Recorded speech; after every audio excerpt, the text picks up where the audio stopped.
Assalamualaikum warahmatullahi wabarakatuh. Salam pendidikan, salam rahayu bagi seluruh guru Indonesia dan teman-teman subscriber yang saya banggakan. Terima kasih Anda masih setia bersama dengan channel Raden Nasrullah Afriyadi untuk mengikuti perkembangan informasi terkait dengan P3K ataupun CPNS di tahun 2022 ini. Mudah-mudahan Bapak Ibu dan teman-teman subscriber selalu diberikan kesehatan oleh Allah Subhanahu wa taala, dimudahkan segala urusannya, diberikan rezeki yang melimpah, dan diluluskan menjadi P3K di tahun 2022 ini.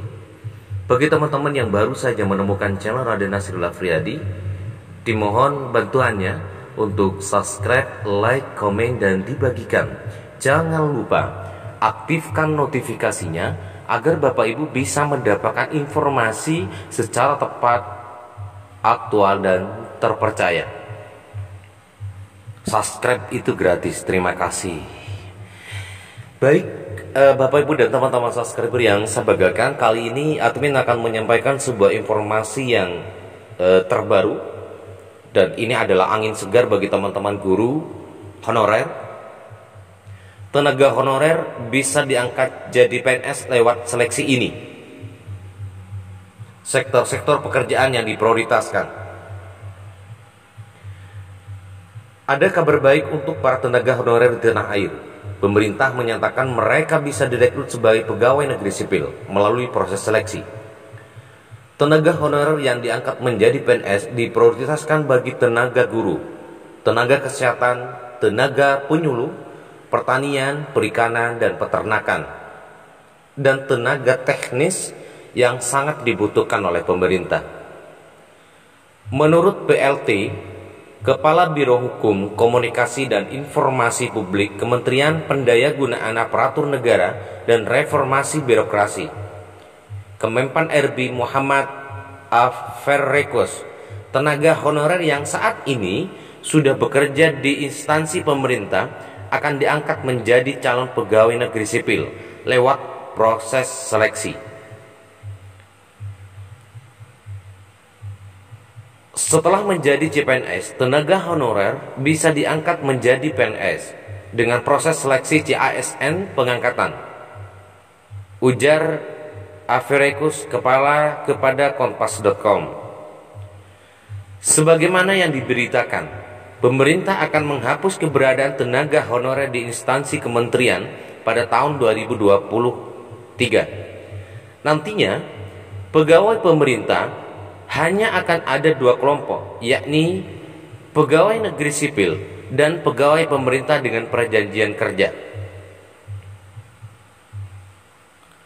Aferrekus menambahkan, mengacu PP 48 tahun 2005 tentang pengangkatan tenaga honorer menjadi calon pegawai negeri sipil adalah sejumlah hal yang perlu dipahami terkait pengangkatan honorer menjadi CPNS tersebut. Kriteria pengangkatan tenaga honorer menjadi CPNS. Tenaga honorer yang akan diangkat menjadi CPNS adalah mereka yang memenuhi kriteria usia dan masa kerja sebagai penjelasan ini. Adapun persyaratannya adalah berusia maksimal 46 tahun dan mempunyai masa kerja 20 tahun atau lebih secara terus-menerus. Berusia maksimal 46 tahun dan mempunyai masa kerja 10-20 secara terus-menerus. Berusia maksimal 40 tahun dan mempunyai masa kerja 5-10 tahun secara terus-menerus. Berusia maksimal 35 tahun dan mempunyai masa kerja 1-5 tahun secara terus-menerus.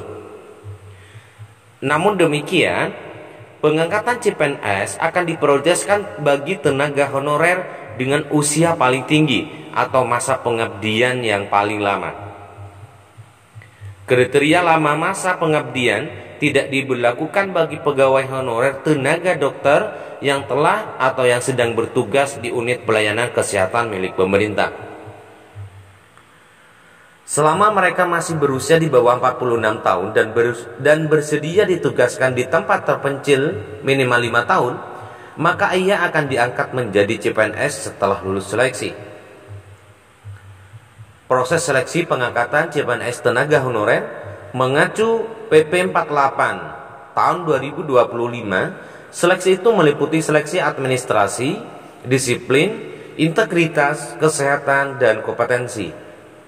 Seleksi ini akan diberlakukan bagi semua pegawai honorer yang ingin diangkat menjadi CPNS, katanya. Selain itu, mereka juga wajib mengisi atau menjawab daftar pertanyaan mengenai pengetahuan tata pemerintahan yang baik dan pelaksanaannya terpisah dari pelamar umum.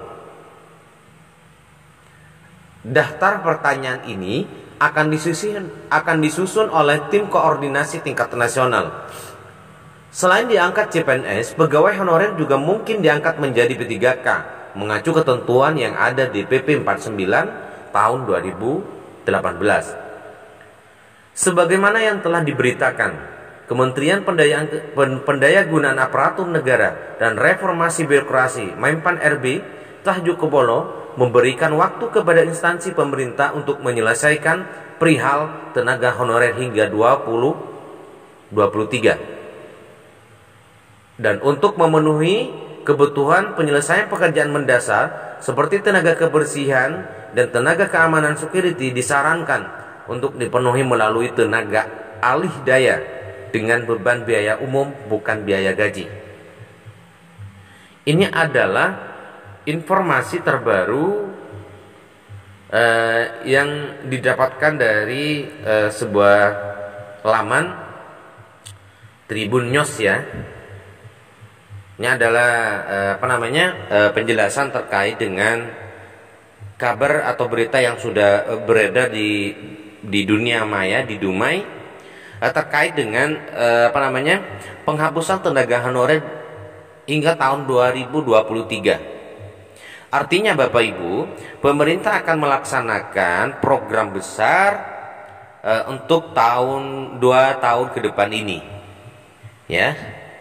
Jadi pemerintah memang sudah bulat untuk melaksanakan program-program kerja terkait dengan teman-teman yang honorer, baik terutama untuk yang guru ya, terutama untuk yang honorer guru ini. Jadi Bapak Ibu, bagi teman-teman yang istilahnya yang tidak lulus misalnya sampai dengan tahap ketiga ataupun di P3K di tahun 2022 ini tetap tidak lulus, maka Bapak Ibu jangan patah semangat ya.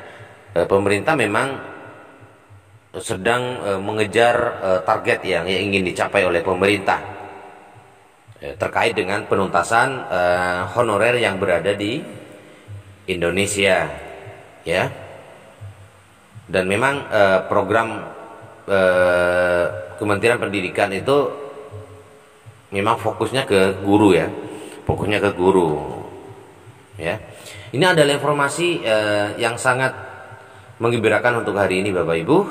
Mudah-mudahan informasi ini itu akan menjadi sebuah kenyataan dan ini sudah sangat beredar Bapak Ibu, dan ini sebuah program yang akan dilaksanakan oleh pemerintah.